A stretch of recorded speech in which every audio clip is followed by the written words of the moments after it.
नमस्कार मित्रों, मैं सुनील बुटानी। जैसा कि हम सभी जानते हैं कि एसएससी स्टाफ सिलेक्शन कमीशन ने junior Hindi translator, junior translator और सीनियर हिंदी ट्रांसलेटर के एग्ज़ाम के रिगार्डिंग नोटिस जारी किया है और आवेदन करने की जो तारीख है वे 29 जून 2020 से लेकर के 25 जुलाई 2020 तक है।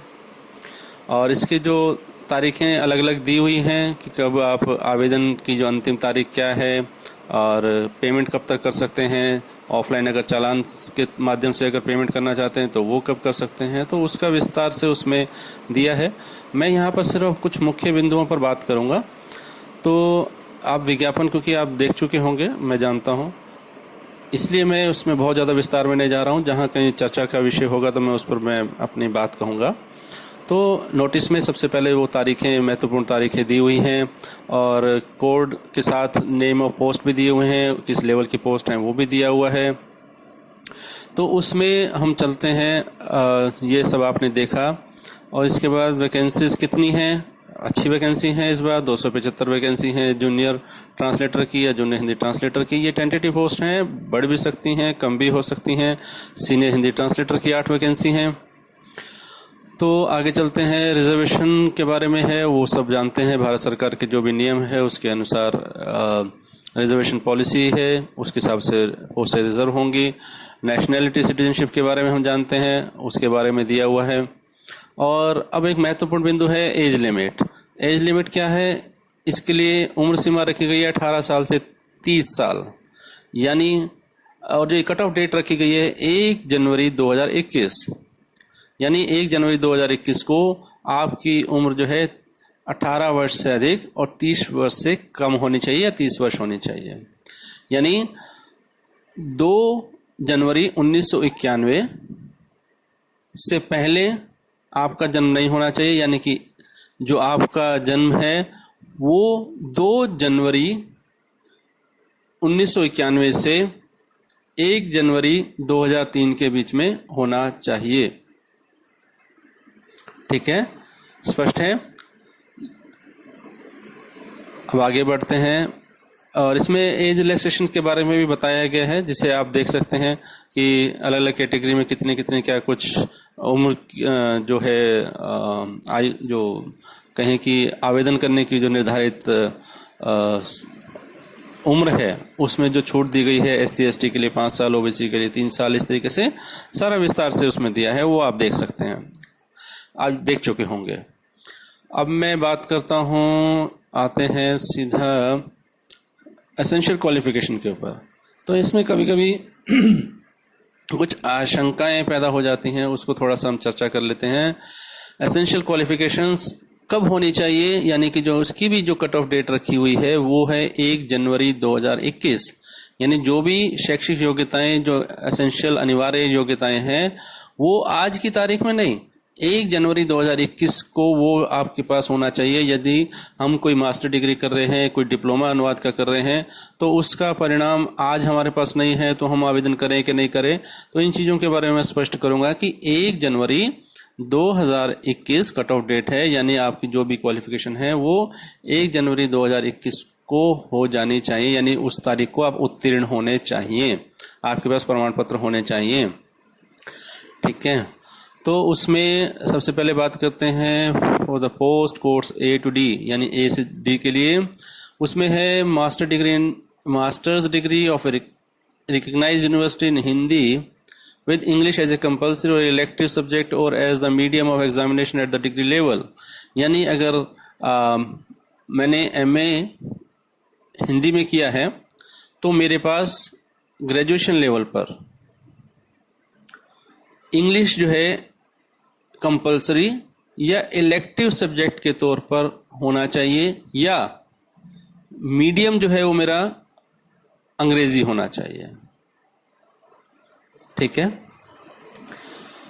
और फिर नेक्स्ट है और masters degree of recognised university in English with Hindi as a compulsory or elective subject as or as the medium of examination at the degree level. यानी अगर मास्टर डिग्री मैंने इंग्लिश में की है तो मेरे पास ग्रेजुएशन लेवल पर हिंदी जो है एक अनिवार्य विषय या कंपलसरी या इलेक्टिव सब्जेक्ट के तौर पर होना चाहिए, या मेरा जो मीडियम है वो हिंदी होना चाहिए। उसके बाद नेक्स्ट उसमें आता है और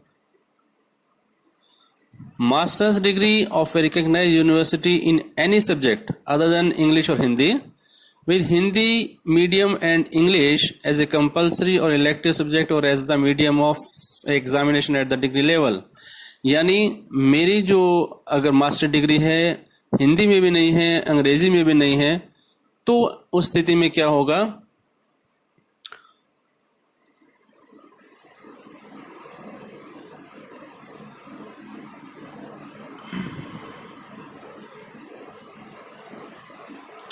तो डिग्री लेवल पर मेरा या तो मीडियम हिंदी होना चाहिए और इंग्लिश जो है एक कंपलसरी या इलेक्टिव सब्जेक्ट के तौर पे होना चाहिए।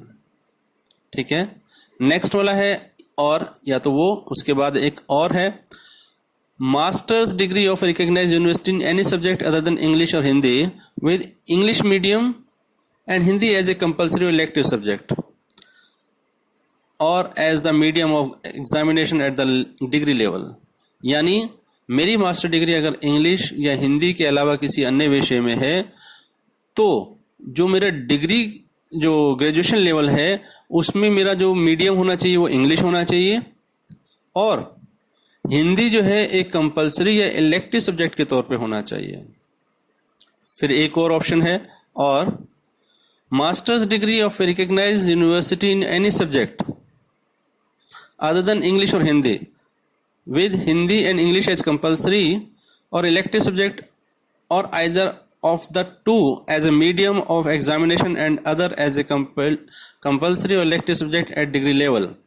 इसे अब समझते हैं कि यदि मेरी मास्टर डिग्री इंग्लिश और हिंदी के अलावा किसी और विषय में है, तो ऐसी स्थिति में डिग्री लेवल पर मेरे पास इंग्लिश और हिंदी दोनों कंपलसरी या इलेक्टिव सब्जेक्ट होने चाहिए, या इंग्लिश या हिंदी में से कोई एक जो है वो मीडियम होना चाहिए एग्जामिनेशन का।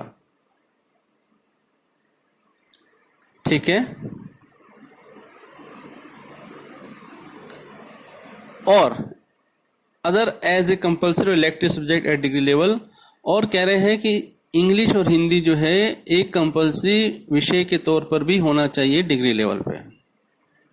ठीक है, ये तो और करके थे ऊपर कि मास्टर डिग्री अगर इंग्लिश हिंदी में है तो क्या, इंग्लिश में है तो क्या, अगर इंग्लिश और हिंदी दोनों में नहीं है तो क्या स्थिति।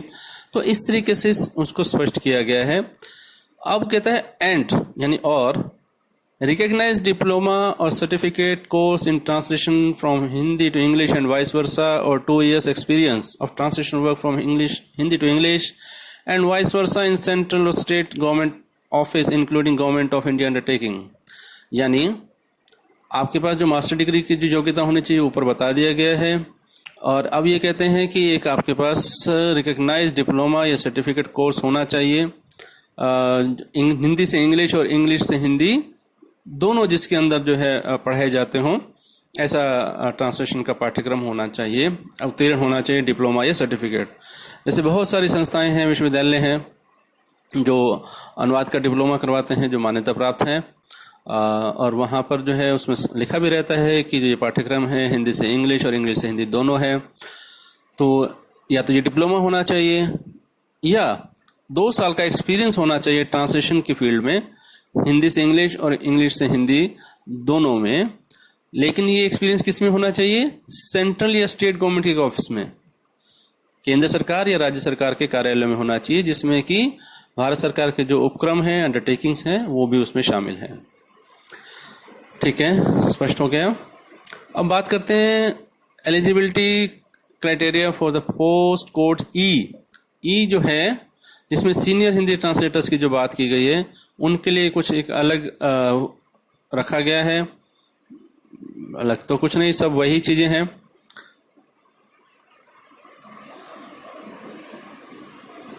सब वही हैं।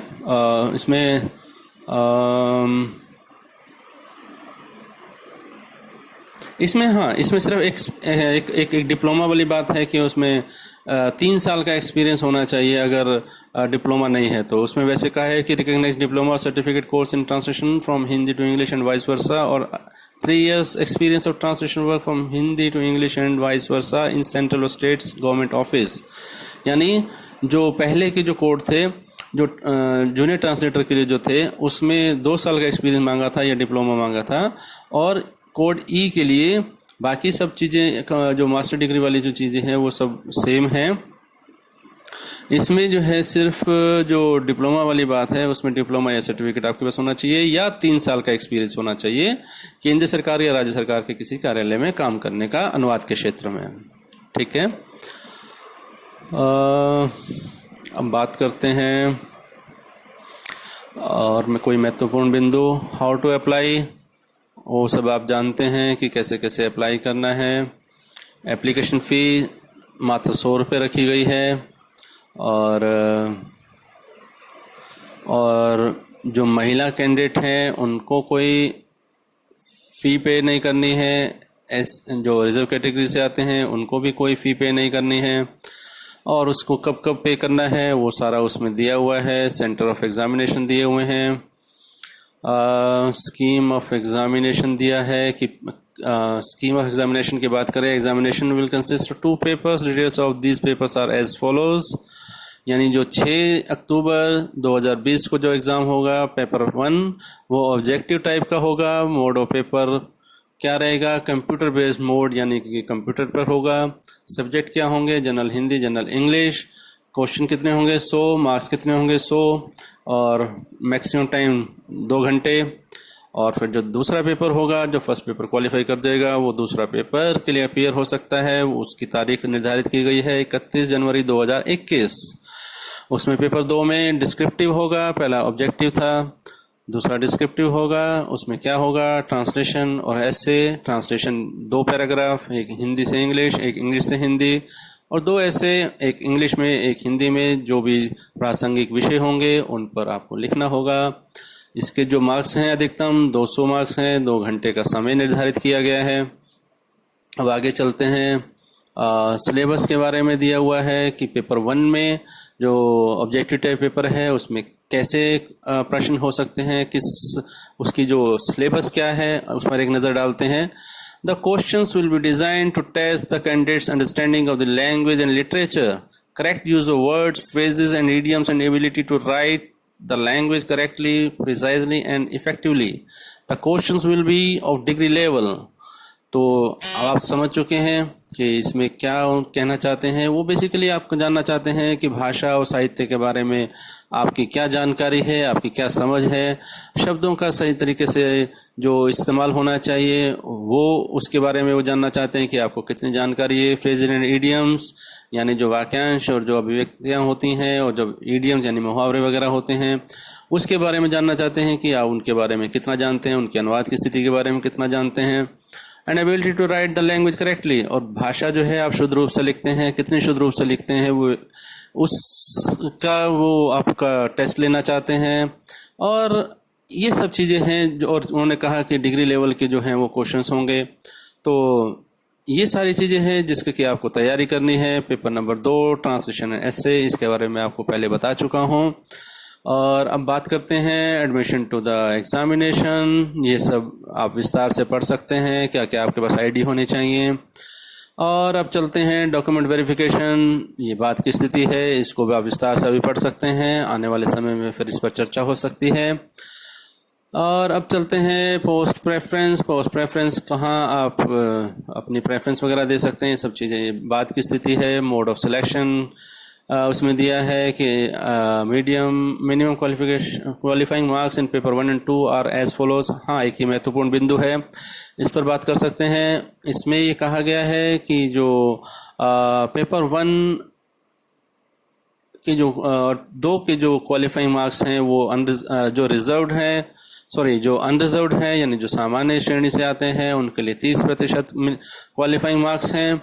ओबीसी और ईडब्ल्यूएस के लिए 25% निर्धारित किए गए हैं, बाकी के लिए 20% कम से कम क्वालिफाइंग मार्क्स रखे गए हैं। तो ये इसमें दिया हुआ है, विस्तार से आप और देख सकते हैं। अब आगे चलते हैं रेजोल्यूशन ऑफ टाई केसेस। इनके उसमें ये बताया है कि अगर किसी के बराबर मार्क्स आते हैं तो किस तरीके से वो सब किया जाएगा, इसको आप विस्तार से पढ़ सकते हैं। Action against the candidate found guilty of misconduct, इसके बारे में आप जानते हैं कि अगर आप कोई गलत हरकत करते हैं, कोई चीटिंग करते हैं, कुछ करते हैं तो उसके क्या परिणाम होंगे, उसके बारे में दिया हुआ है।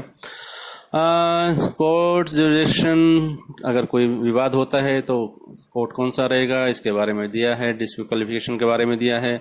ये सब चीज़ें आप पढ़ सकते हैं एडवर्टीजमेंट में, डिटेल एडवर्टीजमेंट में, जो जिसे हम नोटिस कह रहे हैं। तो इसमें जो है सर्टिफिकेट्स वगैरह जो भी हैं उनके भी परफॉर्मा वगैरह सब उसमें दिए हुए हैं। और ऑनलाइन एप्लीकेशन किस तरीके से फिल करनी है, इसके प्रोसीजर के बारे में एनेक्स 3 दिया हुआ है। ऑनलाइन एप्लीकेशन फाइल करने से पहले आप इसको एक बार पढ़ लें, जो डॉक्यूमेंट्स चाहिए आप पहले उसको तैयार कर लें, फिर उसके बाद उसको भरने की तैयारी करें। और जो स्क्रीनशॉट्स भी दिए हुए हैं कि जो वन टाइम रजिस्ट्रेशन कैसे करना है उसके बारे में बताया हुआ है।